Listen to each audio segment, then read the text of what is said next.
At the age of 7, Adrian Edmondson's father told him he was too old for hugs and kisses. From then on, they would enjoy nothing more than a manly handshake. It's a moment that plays back in my head like an old film, he sighs. We have met to talk about his hilarious and moving new autobiography, Berserker, but the conversation soon veers into what feels occasionally like a mutual counselling session. There's no avoiding it. Edmondson, the anarchic young ones, bottom and comic strip presents, star, who reinvented himself as a musician, director and serious actor, is living proof of Philip Larkin's wry observation that your parents, you up. Now 66, he exudes a zen-like calm that is the very polar opposite of student punk Vivian and bottom's Eddie Hitler, the high-velocity characters who made him a star. But he admits still trying to make sense of his grim lower-middle-class childhood and the closed shop parents who left him emotionally repressed and furiously angry for decades. The weird thing about perceived wrongs in your childhood is you have to accept them, he says genially. They are part of what you become, so you can't really hate them. And if you start hating them, you have to hate yourself. You have to come to peace with everything, otherwise you become a bitter person.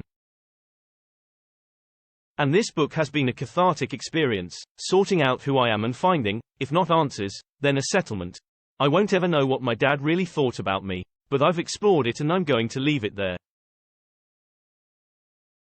And that's quite nice. So far, so surprising from a man hailed by millions of fans for pioneering physically chaotic, groundbreaking and very, very funny alternative comedy over the course of a hugely successful 30-year double act with the late, great Rick Mayall, of whom more shortly.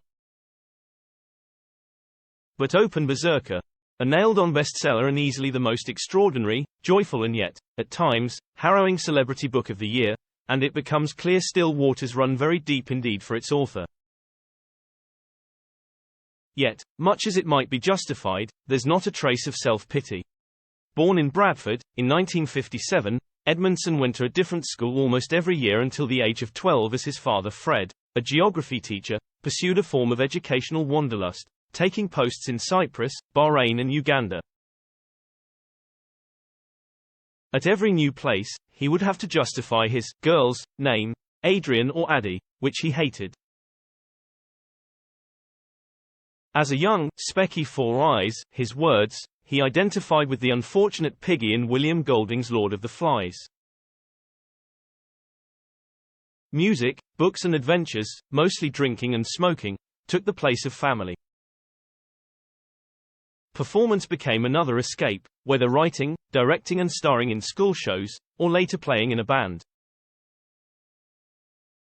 Today, he believes his Berserker persona, unleashed in public via his extreme early comedy characters, was a result of this strange, slightly sad childhood.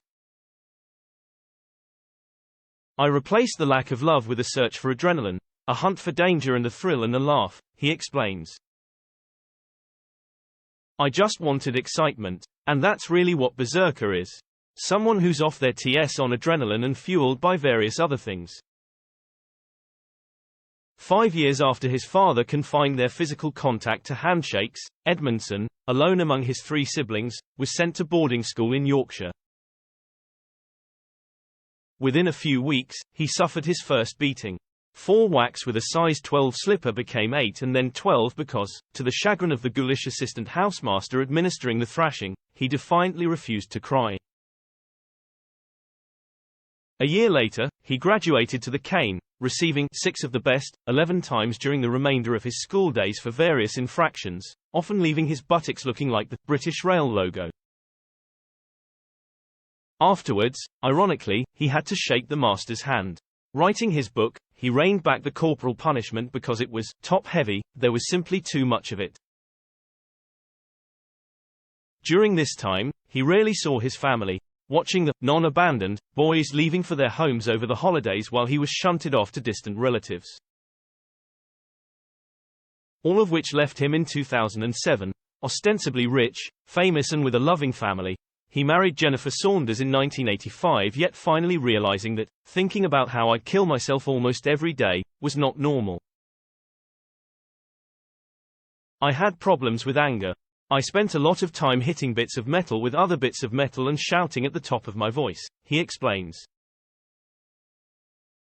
I don't think I ever expressed my anger to my kids, but they were aware it was happening.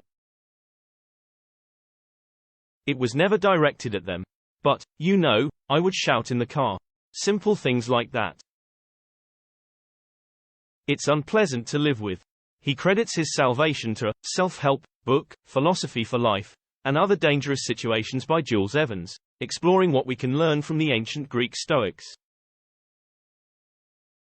Actually, it's not really a self-help book, he continues. There's no whale music involved. But Stoicism teaches you're only hurting yourself by worrying about things that have happened. You can't change them. You can change what happens going forward. I know I sound like self-help, and it doesn't work all the time. We all feel stress or slighted or grievances. But when it gets bad, I list what I'm angry about and what I can and can't affect. As he recounts, my wife and children will testify that I become a much easier person to live with. Calmer, more biddable. My temper, in particular, is almost completely erased. But that was to come. Arriving, emotionally feral, at the University at Manchester in 1975 to study drama, he found his tribe in the performance space and lecture and tutorial halls. It was not all plain sailing. There was an ill-fated first marriage to the friend of a roommate. They were just 19 and split up after 18 months. That night he suffered a breakdown, loosening the brake cables on his motorbike before taking it for a ride through the city. He survived, ending up on tranquilizers. Gradually, he pulled himself back from the brink.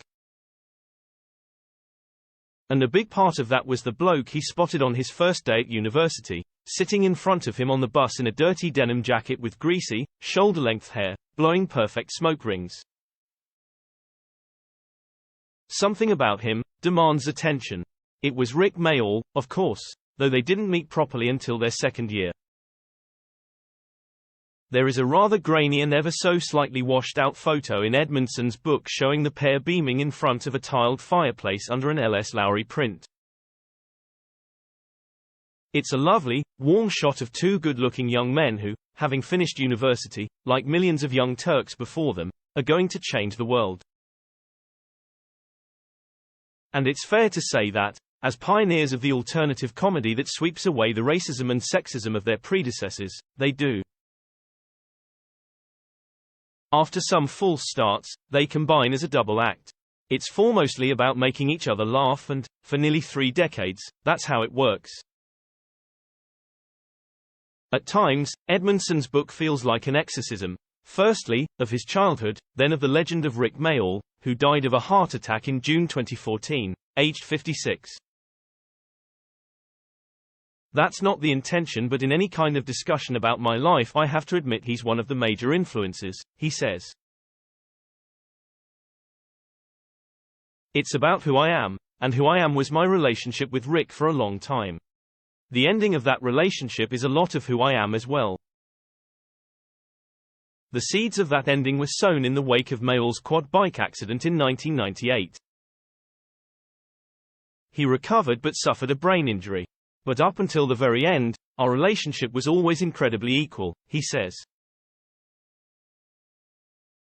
We were a proper double act. But as time went on, his friend became more focused on being Rick Mayall than playing his characters. The laughter and trust began to ebb and, after their hugely lucrative Last Bottom live tour in 2003, he pulled the plug. I thought our career had gone like that forever, Edmondson mimes a rising bar graph. It had begun to feel flat. Reunited several years later to write their never-produced final series, Hooligan's Island, he realized Rick was counting their gags to work out who had more. But now, aged 46, he decided not to do comedy anymore. And by and large, despite some smaller sitcom roles, he has succeeded. It was a turbulent few years, but it was the best decision I ever made. You stop being creative if you keep doing the same thing. It's like having the same thing for breakfast. I like caviar, but if I had caviar every day, I'd eventually want a sausage.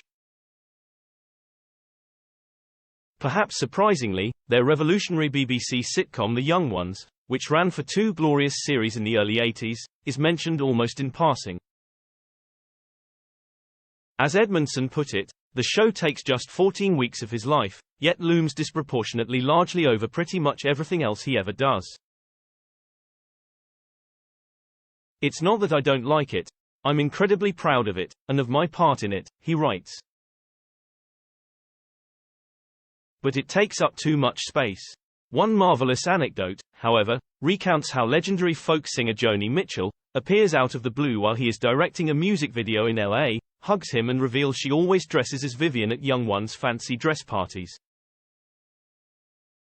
I foolishly wonder if he misses Rick and those halcyon days. Of course I do, he says, and for just a moment, there is a glimpse of Vivian or Eddie behind his soft blue eyes who might as well punch out my lights for such a question. Does he miss his father, who passed away 10 years ago, then? No, not a bit, he says. Well, there was nothing there. It just felt like an obligation. I had an email today from another bloke I used to sit next to at the football, and he said his dad is dying of cancer and they haven't spoken for 23 years. So I'm not the only one. His mother Dorothy, now 93, remains another enigma. She is reading the book, but Edmondson, who lives in London and Devon, doesn't expect her to like it. But then she hasn't liked anything I've done, he smiles. Like many people, he has tried to do the opposite to his parents in raising his own children. He has 3 daughters with Saunders, 65, and 5 grandchildren.